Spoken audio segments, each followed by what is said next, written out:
বিসমিল্লাহির রহমানির রহিম। আমার নাম মোহাম্মদ আখতার হোসেন। আমার পিতার নাম নজির আহমদ সর্দার। আমার বাড়ি হলো হাজিরা ডেনিয়ান 3 নম্বর ওয়ার্ড। আমার বড় ভাই সৌদি আরব যায় মানে আজ থেকে 30 বছর আগে। যাওয়ার পরে আমার বাপে 36 জমিন নালে জমিন বিক্রি করে আমার বাড়ি সৌদি আরব দেয়। দেওয়ার পরে আবার কিছু জমিন আমার বাবির থেকে বিক্রি করছে আমার বাড়িতে আমাদের বাড়িতে। আমার বড় ভাই থেকে কিছু জমিন বিক্রি করছে আমার বড় তসলিম ভাই থেকে। তারপরে আমার ছোটো ভাই থেকে কিছু জমিন বিক্রি করছে, আমার বাবির থেকে কিছু জমিন বিক্রি করছে যৌথ দলে বিক্রি করছে। করার পরে আমরা সবাইয়ের মধ্যে আমার মেজো ভাই চলে যা মেয়ের বাড়ি, আমার মানে 3 নম্বর ভাই চলে যা শহীদনগর। আর আমার বাবি যে ভাই মারা গেছে এই ভাইয়ের কবরটা আমার বাপে বাড়ি লাস। আমার বাড়ির আমার রাস্তাটা হলো কাঁচা ছিল, ওই সময় কাঁচা ছিল রাস্তাটা। তখন ওইটার পাশে আমার বাইকে দাফন করে আমার বাপে।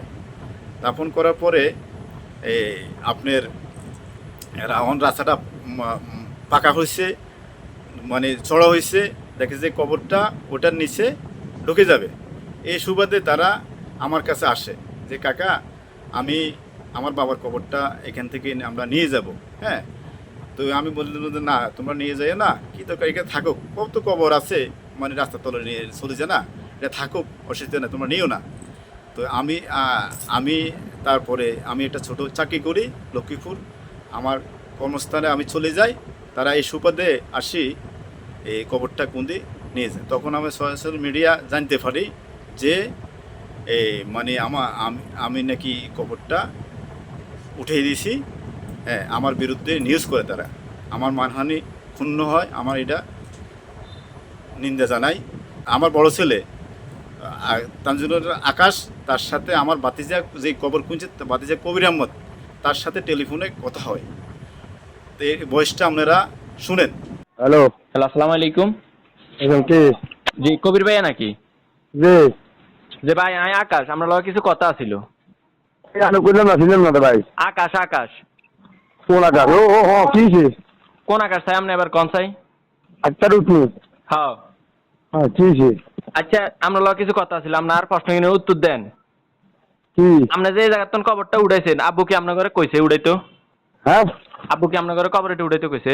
আমার ঘর আমরা বলে গেছি, আমাকে আগে কারে কইছিনি, মানে আঙ্গ সমস্যা আমরা কইছি এক করে শেষ। আমার রাস্তা কবর বসে রাস্তা যাইব কবরস্থান আছে, আমি কেন কবরস্থানে চলে যাই।